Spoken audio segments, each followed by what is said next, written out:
You are listening to Smart Women's Dating Podcast, episode number 67. Welcome to Smart Women's Dating Podcast. I am your host, certified life coach Lærke Nielsen, and I help smart, independent women attract the love they deeply desire without having to chase or settle.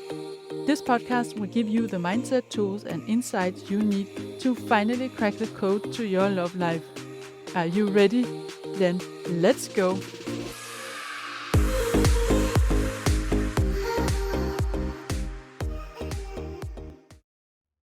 Hey there, welcome back to the podcast. You probably have heard many times that you are supposed to fall in love with yourself, or at least love yourself before someone else can do it, before you can attract someone who falls in love with you. And falling in love with yourself, that never really resonated with me, because for me, falling in love is a deep fascination, is butterflies in the stomach, missing someone, wanting to be with them all the time. It's almost an obsession. And it feels really strange for me to think like that about myself. But loving yourself, that feels better to me. It's kindness, accept, compassion, understanding, and so on. And a lot of things will follow in your behavior if you love yourself. But I still think that loving yourself, it doesn't fully cover or describe the ideal relationship you want to have with yourself in life. So I like it better, and I find it more accurate to talk about being your own best friend or being your own best partner. And in this episode, I'm going to elaborate on what I mean by that. What does it mean to be your own best partner? I'm going to give you my take on that. And then, of course, I'm going to share with you why that is important, not only in dating, but also inside a relationship and in life in general. But before we dive into it, I want to share with you a client win, because I think it's so important that we celebrate all our wins, and not only the big ones, not only the end goal when we find love, but also the breakthroughs, the steps on the way, the smaller transformations that are important and necessary to go to the big goal. So this is a client of mine, and we'll call her G. And when we started working together, she was coming from an anxious place. She was mostly worried about what men would think about her when she went on dates. She would be worried about whether she was pretty enough, interesting enough, and so on. And she would always try to be in his head to find out what is he thinking about me. And as I said before, when you are trying to get into his head, then no one is in yours. And you can't go inside there anyway. You can't make him like you if he doesn't do that naturally by himself. It's a bit the story of the peach again. You can be the sweetest and most juicy peach, but if someone prefers apples, you are never going to be his favorite. There's nothing you can do about it. So instead of being a peach that tries to be an apple, it feels so much better to just allow yourself to be the best version of a peach that you can imagine and just enjoy how amazing it is to be a peach. And so we worked on calling her home to herself and see the value of her uniqueness and how amazing her authentic self is. And now, instead of asking herself, I wonder what he thinks about me, she's now asking herself, what do I think about him? How do I feel in his company? How do I experience the connection between us? And do I want to see him again? And that is, of course, a big shift, because it's so important that we can feel ourselves when we are on a date and not worry about what does the other person think and feel. So I know that many of you want to grow and develop in your dating journey, and you want to step into that next peach version of yourself. And this is, of course, something I can help you with. So let's have a chat about this. I would love to meet you on Zoom and get more specific on how I can help you. And all you have to do is book a free call on the link in the show notes, or go to my Instagram bio at Lærke the Love Coach and book a call on the link in the bio there. So what does it mean to be your own best partner? I was thinking a lot about this when I was preparing this episode, and I know we can include a lot of different things in this concept, but I have identified 7 elements or 7 pieces that I think are important and goes into the concept of being your own best partner. And the first one is about your inner self-talk. choose kind and loving self-talk. And you want to think about how your ideal partner would talk to you and how he would think about you. I want you to cultivate positive thoughts about yourself actively, not just some thoughts that you have once in a while. Really sit down and think about what are the things that you appreciate about yourself. Cultivate that. Remind yourself. Notice when you have a new thought that feels good about yourself. And I know this is something that for many of us, and especially women, will go against what we think we've been told or learned, that we're not supposed to be selfish, we're not supposed to be full of ourselves and so on. And I even heard some people question whether it wasn't a little bit narcissistic to have these kind of thoughts about yourself. And of course, it has nothing to do with narcissism.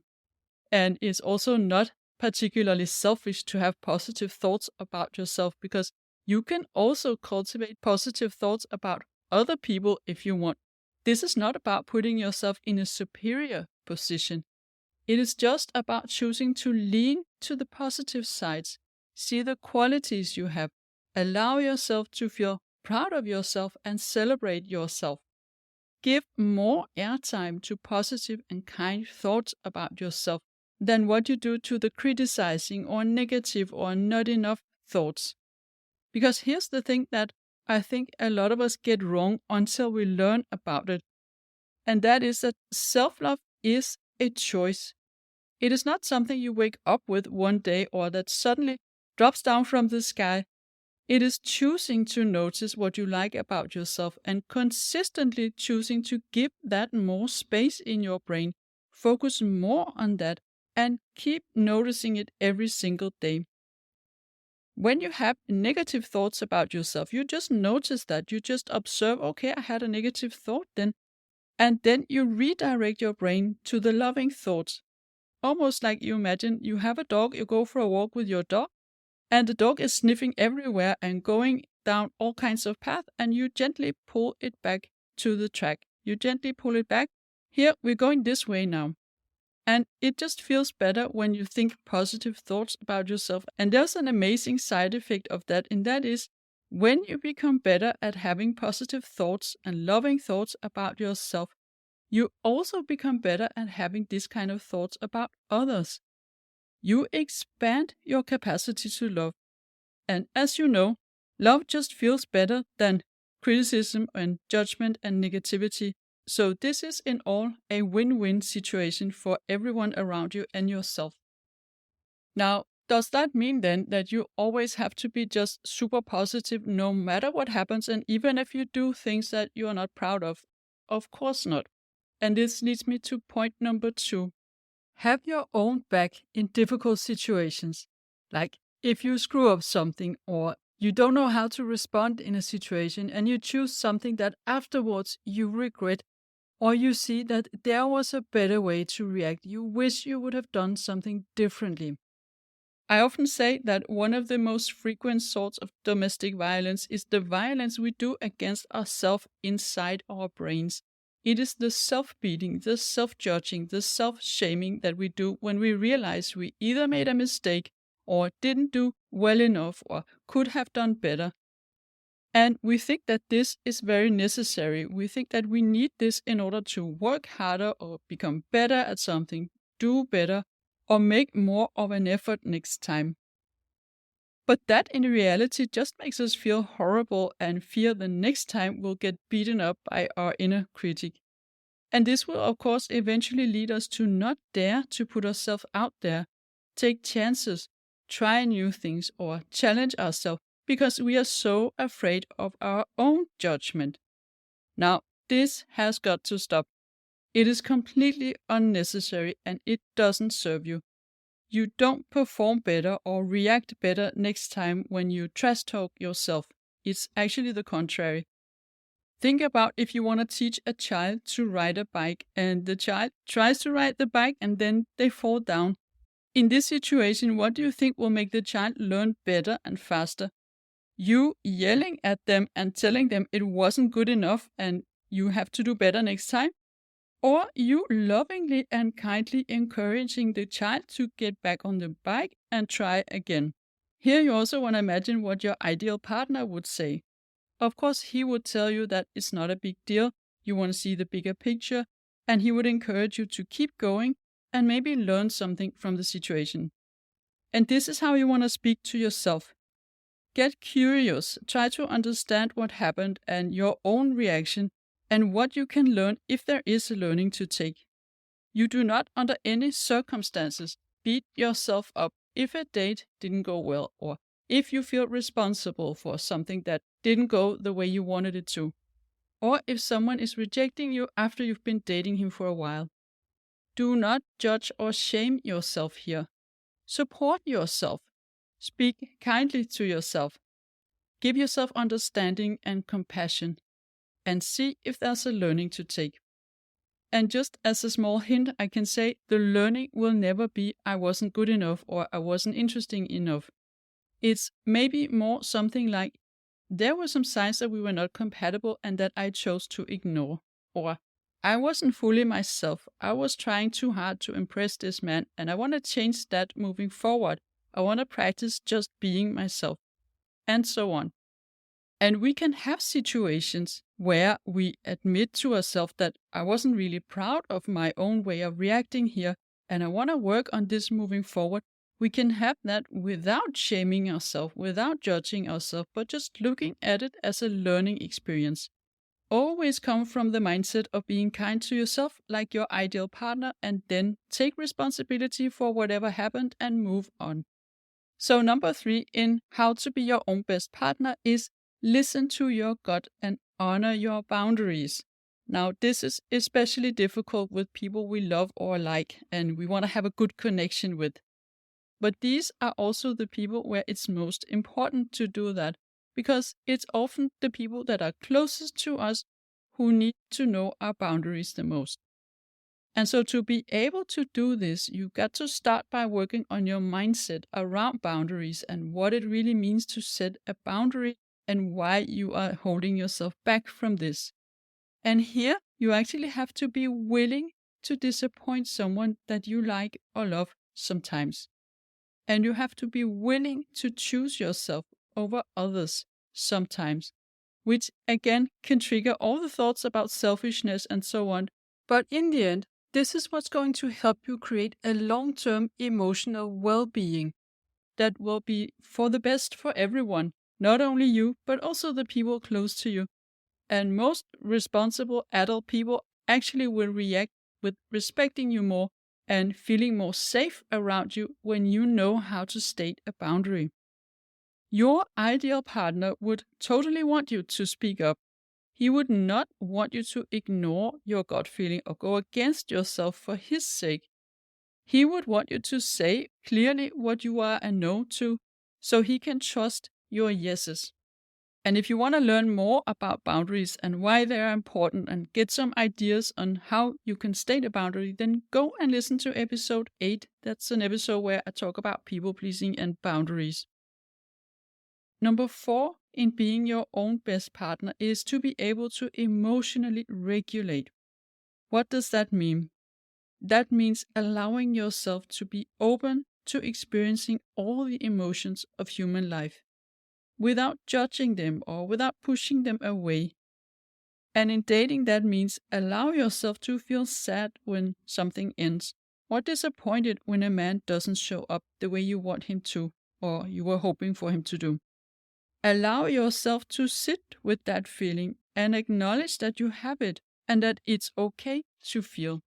Again, you want to think about your ideal partner. He would allow you to feel whatever you feel and to cry if you need that. He would allow you to talk and he would listen. Now, we're talking about your ideal partner here. So the partner that is exactly the way you want him to be. And then you want to get clarity on why you feel this. Give yourself understanding, and that could look like, okay, I feel sad because this is how I experience the situation. These are my thoughts about what just happened. And if I have these thoughts and if this is how I experience it, of course I feel sad. And then knowing that after all, you do have a choice. Your feelings are created by your thoughts.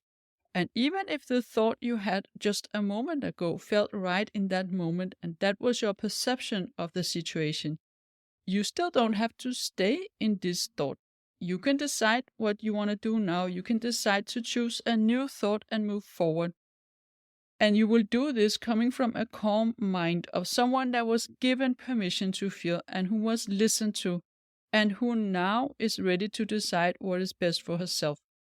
Not someone who is in the middle of a storm and upset about the external circumstances or other people or the world in general. And number 5 in being your own best partner is to develop a deep and unconditional self-trust. Self-trust is knowing that you will do what you decide to do, even if it means creating discomfort from disappointing someone else, for instance, or creating discomfort for yourself in the moment. And we can imagine creating discomfort for someone else, for instance, if you set a boundary that you haven't talked about before. Or we can imagine this kind of discomfort we go through ourselves when we decide to go to the gym, for instance, and when we get to the day when we have to go there, we don't want to do it anyway, and you have to overcome the discomfort to do it. Following through on your commitment to yourself, honoring the appointments you have made with yourself, that will create self-trust.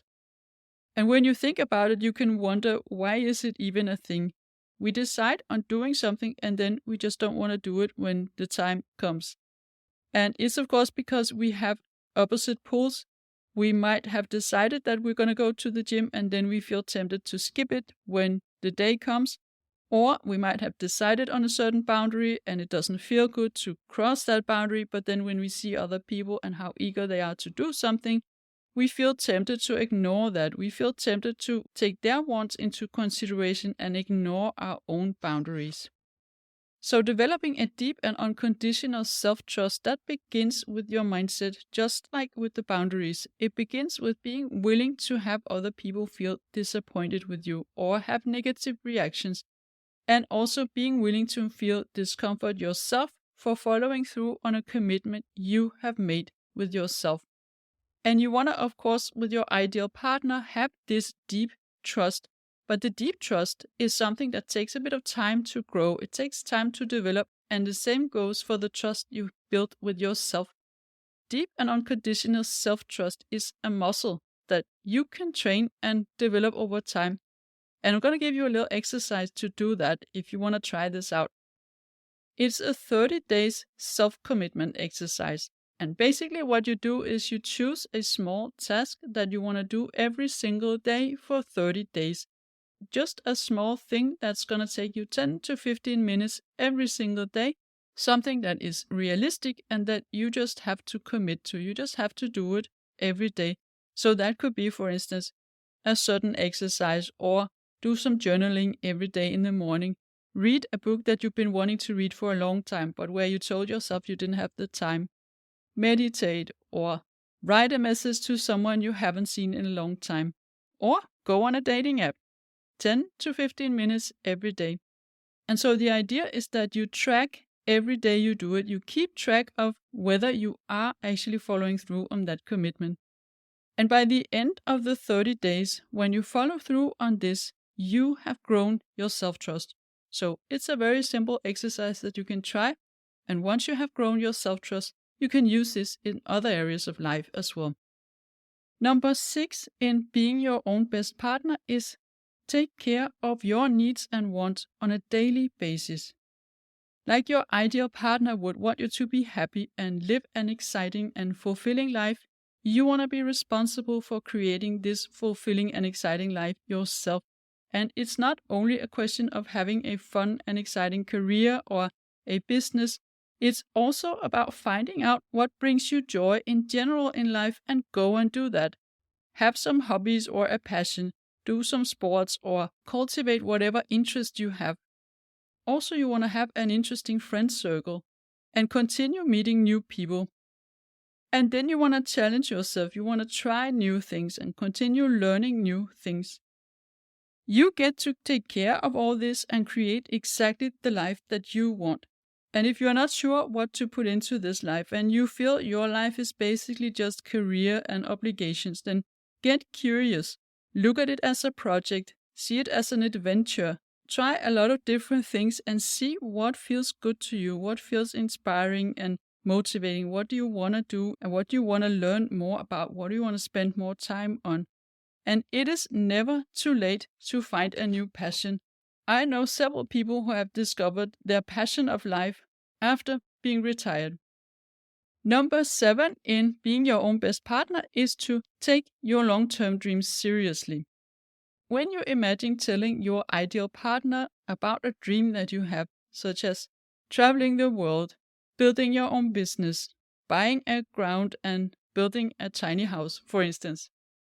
If you imagine this, then this man, he would listen and he would totally support you. He would want you to make your dreams reality and he would encourage you to prioritize this in your life. And this is the partner you want to be to yourself. Do not tell yourself that you want to wait with doing all this until you find the love of your life.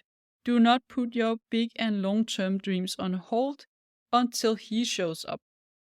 So your long-term dream, that could also be taking a new education or writing a book or learning a skill. Something that is a long-term goal that you see in the horizon for yourself and that really inspires you. And if you don't have that, then maybe you want to try to find one. It's a very good way to grow and develop as a person. So this was my take on what it really means to be your own best partner. And why is that so important in dating and relationships and in life in general? First of all, in dating, I want you to remember that we attract what we are a match to. It's not enough to write down on a piece of paper what we want. We need to be a match to that. So you, being an emotionally responsible and confident woman, living your best life and growing in it, that will attract an interesting man who is also emotionally available and self-sustained with his own exciting life. And this is what most of us want, right? We want a man who is emotionally available, emotionally mature, who is self-sustained, who is capable of communicating, and who has his own exciting life, who has a life purpose that inspires him. And when you cultivate self-love and you know how to emotionally regulate and you live your own best life, you can be more comfortable being your authentic self when you meet someone. And that makes it more likely for you to attract the right man. And when you don't make your whole life about dating, you can feel less attached in the beginning. You feel more resilient and less dependent. And that will allow you to enjoy dating more because you have energy to it and you don't need a man for yourself to be happy. It's not an urgent and graspy energy that you're coming from. And also, if you fall down, so to speak, you get up faster and in a more self-encouraging way. And when you know how to do this, chances of staying on the track until you meet the right guy are much better, and you do it in a much better and more confident energy. So those were just some of the reasons why it's really important to be your own best partner when you are dating. But it's also important to stay in that mindset when you are inside a relationship. Because chances of long-term success in a relationship will be higher when you are someone who, to a very high extent, can take care of your own needs, and therefore you meet a man from a place of desire, not needs. Your relationship is based on two adults, each self-sustained with each your amazing life. Two adults coming together and doing things that you like to do and that you choose to do. Not something that you have to or feel obliged to in order to meet the other's needs. And when you have a life purpose or a big passion or an interesting career that is equally important to you as a man, something that brings you energy, joy, and lights you up, and I'm not talking about a stressful, soul-sucking job here. When you have a thing like that where he's not a part of it, that will also create more attraction. Because what is so interesting to understand is that closeness creates love and safety and connection. But a little bit of distance once in a while, that creates passion and attraction. And it's really healthy in a relationship when your partner gets to experience that there's a part of you that shines outside the relationship. He sees that you have other things in life and you still have kind of some secrets to uncover. There's still a part of you that he doesn't know as well as the part that he knows that is close to him. And the goal in a relationship is to have a healthy balance of these two, closeness and distance.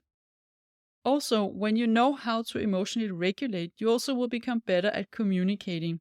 And that means you will be coming from a space of having already been seen, heard, and understood, and really listened to by yourself. You will be coming from that place when you communicate something to him, and not a place of feeling really upset and chaotic in your mind. Your emotional well-being long-term will also be much better when you learn how to set your boundaries and do it with confidence. And also, you will be less dependent on his constant validation if you know how to do this for yourself. It doesn't mean you can't appreciate his validation, of course, and we do want a partner who validates us. That's a natural part of a romantic relationship, of course.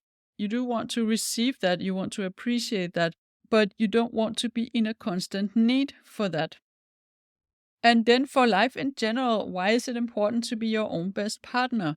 So most of these 7 elements that I just walked you through in being your own best partner, that is actually what I would call general life skills. And they are useful in so many situations. First of all, they're useful in your other relationships, such as your family, your friends, and your colleagues, for instance. It's also really useful for your career or professional life to have these skills. And it's useful when you are setting goals, whether that is in health goals, or creating more wealth for yourself. Basically, these are the skills you need to build and sustain a healthy, fun, exciting, and fulfilling life. So just to recap, what were the 7 skills, the 7 pieces of being your own best partner? Number 1, choose kind and loving self-talk. Number 2, have your own back in difficult situations. Number 3, listen to your gut and honor your boundaries. And number 4, know how to emotionally regulate. Number 5, develop deep and unconditional self-trust. And number 6, that was take care of your needs and wants on a daily basis. And number 7, take your long-term dreams seriously. And if you want that kind of relationship with yourself, with or without a man, I would be happy to guide you through these steps and help you create the life of your dreams. So get on a call with me, use the link in the show notes, and let's have a chat about this. This is all I had for you today, and I hope you enjoyed this episode and you found it useful, and I will be back in a week, of course, and in the meantime, have fun and enjoy dating. If you like what you're hearing on this podcast and you want to get support from a coach on your love journey, I invite you to book a free consult call with me. You will find the link in the show notes. And also, don't forget to subscribe, and I would love it if you would rate and review this podcast, and then you'll also help other women find it.